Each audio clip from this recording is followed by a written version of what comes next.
Hey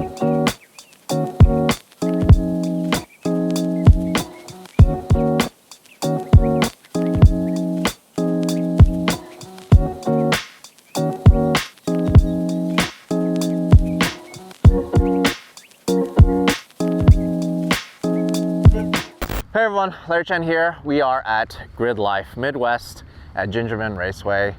I absolutely love Gridlife, and I go through this spiel every single video I shoot at Gridlife. It's just a mix of cars that I love. It's like a motoring festival, right? It's everything and anything it's like cool. A motorsports lifestyle festival. Exactly. Fun, the cars, the modding, the brakes, the ups, the downs. And the thing is, usually there's music, but unfortunately this year we couldn't have music. But that's okay because you're still making music with cars like this. So Kendall here built this awesome Subaru GC8. Yeah, technically these are the GM6 chassis. The GC chassis were the overseas ones, but same shell. Same shell. So I have to tell you something right now that, I don't know, may get you excited or may make you mad.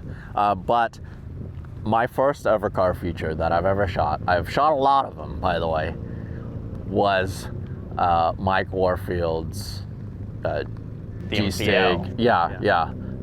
And that was the whole inspiration for this car. If you look at... What is that car called? GST Motorsports Impreza L. Right. The GST, I remember. So that was the first one I've ever shot, period. I think that was back in maybe 2011, 2010. Yeah, I mean, that car's been around for a long time. In fact, when I first saw your car, I thought it was that same car. You want to talk about fast, and you want to talk about early time attack in our generation, when that GST Impreza was competing in Redline Time Attack, Global Time Attack, Super Lap Battle, around that era. Following that car, it really inspired me to kind of follow Time Attack, and it was just such an interesting era. And then now, there's like such a big resurgence in Time Attack, especially with the help of Gridlife. Tell me, like, why did you build this car? This car was actually my daily driver in college, so no aero. There's some like GC style or GM chassis here that look just like it. And I started following Time Attack. And just like you said, the GST Motorsports, Mike Warfield, that's his shop and his car. Something about the combo of that car and Scott Molitar of Mofab, who has the rotary swapped GC chassis that has done some Gridlife stuff. Those two cars just sold it for me. So when I started building this, I did the scoops on the windows, the NACA ducts and the trunk mount radiator, and I duplicated Mike's car, and I did it black and yellow like his old livery, and literally engine was built to his spec. The front mount turbo is based on his car, and like so many things, I just fell in love with it, and then recently switched the wrap up and decided, I appreciate the motivation. Now I want to kind of set it and change things and do it my way. But when you don't know anything and you're just building, it's a lot easier to duplicate a car than start from like scratch and figure it out. So, well, I love the livery, and the funny thing is I've seen your car, like I said before, I've seen your car around the Gridlife paddock before, and I assumed that it was the GST car. I'm like, I already featured that. I'm not going to feature a car twice, but... And one of the funniest things about that was GST has been to one Gridlife event. It was Road Atlanta maybe 2 years ago, and my car was there.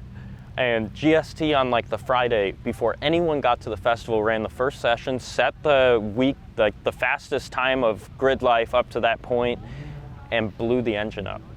And then I was late, so I showed up, their car's tucked away, and I run the rest of the weekend, and all the media thought I had set the record, and we were just sorting the car, and they're, oh yeah, they already did a 24, and it was just so funny to see Mike, because he knows my car, and he sees that I'm getting all this attention, and they don't know the real L is like tucked away, getting fixed. Yeah, it's been mistaken quite a bit for the L.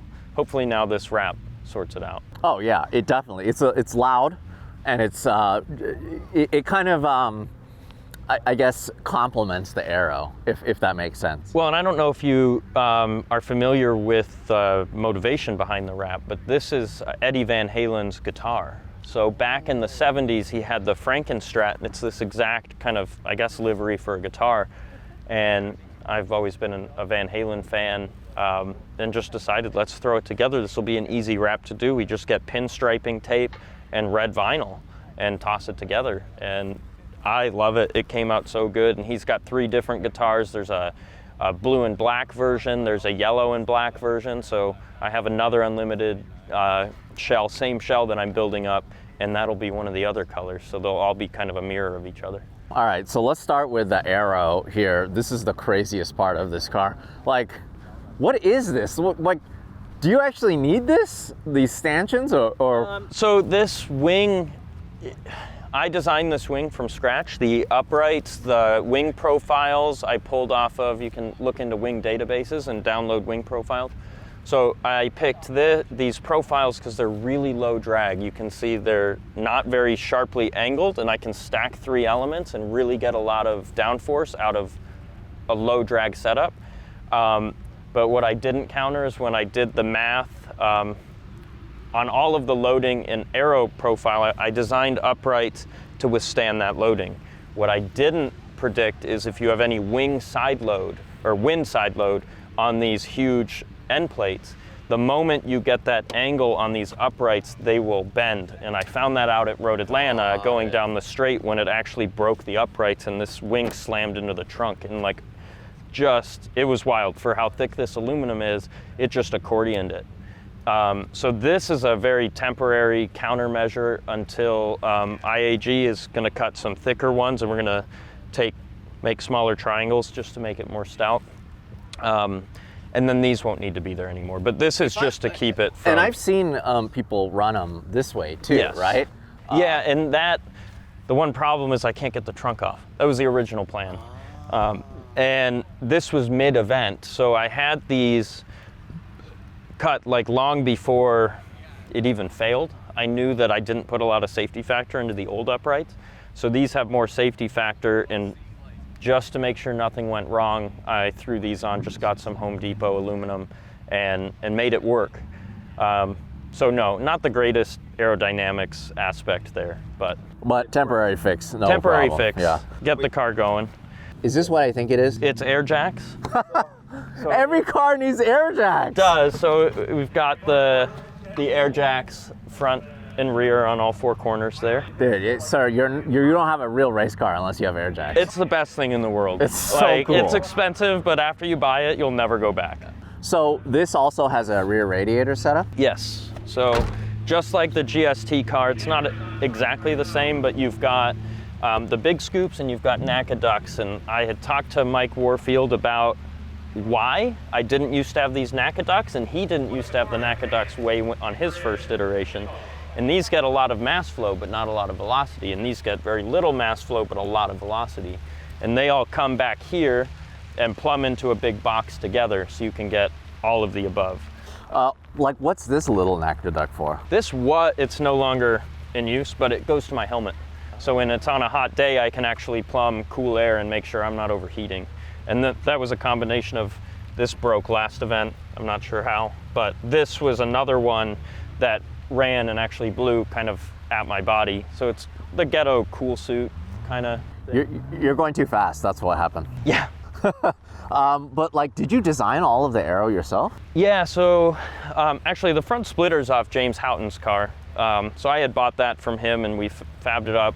The flat bottom I did, and there is a diffuser for it that I don't have on the car right now.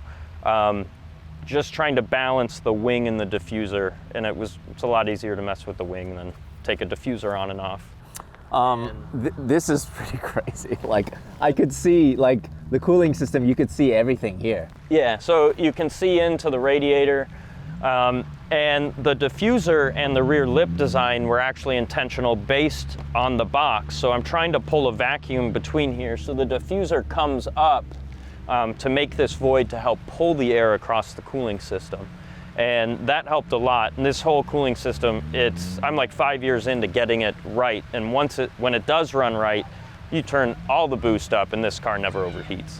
When it doesn't work right, it's like the exact opposite.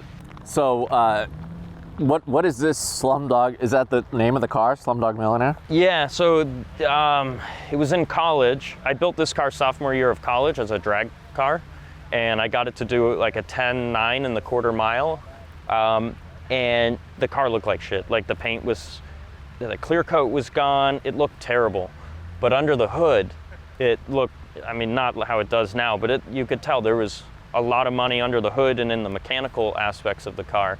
And my tuner, Harvey Epstein at the Boost Creep, he dubbed the car the Slumdog Millionaire because it looks like crap, but it's got $1 million in it. And that name just stuck because most of the car, as you can see, it's homemade. There wasn't a lot here that there's actually almost nothing here that I've had another shop do. I built the transmission, the engine, the aero. We even have the brake kit. So this is a brake kit we designed, and it's got my logo on that. So those are machine calipers that are specified to all the piston sizes I wanted. And you know, my background is I'm an engineer, so this is the nerdy stuff I like doing. And for better or worse, even if it doesn't work, I learn and we move to the next step and figure the next piece out of the car. Well, that's kind of the fun part for me to see these cars at Gridlife, because of course there are potentially some more big dollar builds, right? And bigger shop names competing in time attack. But you know, the fact that you could still build a car essentially in your garage and be competitive, you know, that I think is what's really cool about time attack. You know, your basically stock car can compete against something like this, which can compete against something that is just record breaking every single time. And that's what like drew me to Mike's car is, yeah, it was an unlimited car, but you could tell like a lot of the materials you can find at any given, you know, at your Home Depot, at your metal yard, and just put the pieces together. So I bought a TIG welder, I learned to TIG weld, and some other cars were really intimidating when you see all this carbon work and this and that. And yeah, that's why I ended up copying his car, was because it seemed more reasonable and tangible. And that's a lot of cars at Gridlife when you come to this series versus a true pro series. It just doesn't seem attainable. Let's check out the engine bay. This is the millionaire. It's the millionaire part of the car. It's very wet and it's very, very damp and moist. But this is all business over here. Like, there's a lot going on. Tell me what's going on here. A few countermeasures going on as well. So like I said, I did a front mount turbo kit since we don't have the radiator here. I was able to fit the turbo. It's an EFR 8474 turbo. That's rated to like 1,000 horsepower at the engine. You know, at its top capability. It's nowhere near there right now. It's 500 wheel is what I was roughly running, and the car itself has been tuned up to just above 700. So, yeah. How many liters is this motor? Right now it's a 2.7 liter. So it's almost the opposite approach of like what Dewey had done, where he's going low displacement. And normally that's what I like doing. But yeah, so most people's approach to a Subaru is to actually de-stroke, so you can get less loading on the bearings and spin the engine faster, get higher RPM. But one thing I've done in this instance, Cali's performance products, is this is the first 2.7 liter setup they produced, and they will send me parts, I'll test them and give them feedback so we can do design iterations.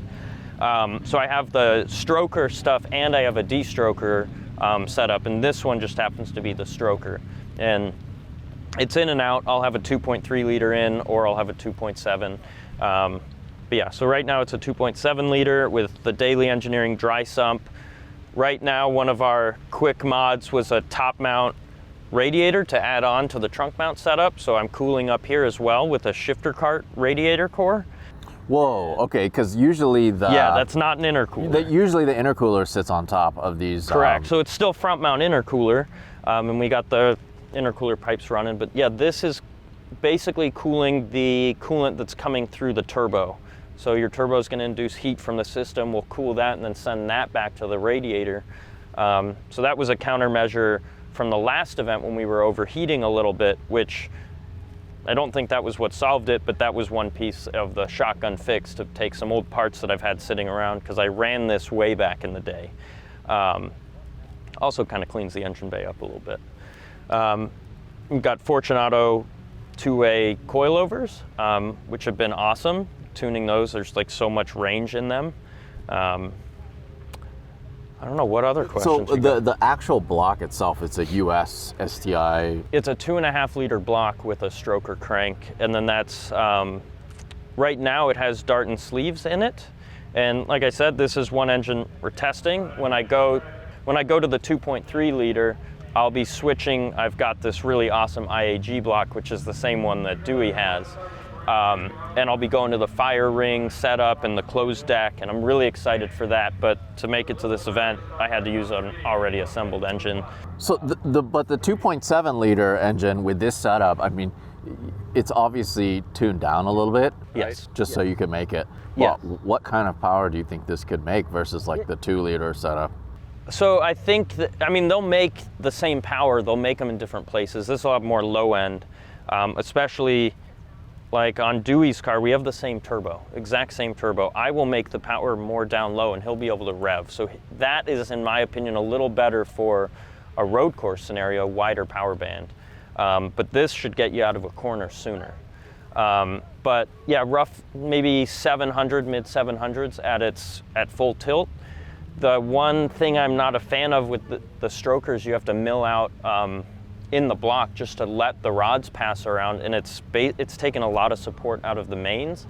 So I don't know how that's going to affect bearing clearances while it's being beat on. And Subarus are notorious for having block flex and everything. So that's why I want to, even if it's this setup in the closed deck stuff that IAG has done, that I think is the better route.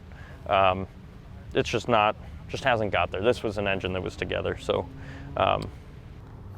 Well, can we check out the interior? Yeah, absolutely. There's a lot going on inside. Whoa.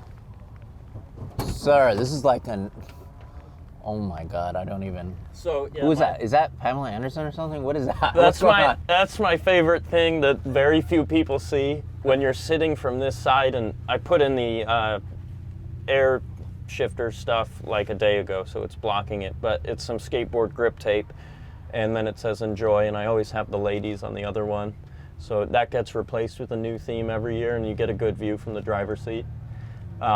There's just so much going on here, I don't even. Yeah, the big one is the sequential gearbox, and I'll show you some cool stuff with that in a second. But it's got the sequential gearbox and a lever, and it has paddles. So this is another thing I've kind of taken from GST, and he's the only one I've seen do this. I'm sure there's others, but he's the one that motivated it. And it's controlled by a Performance Electronics ECU. And like I said, I added the paddle shift stuff we were tuning this weekend. So, okay. So we're in neutral now, 0 is neutral.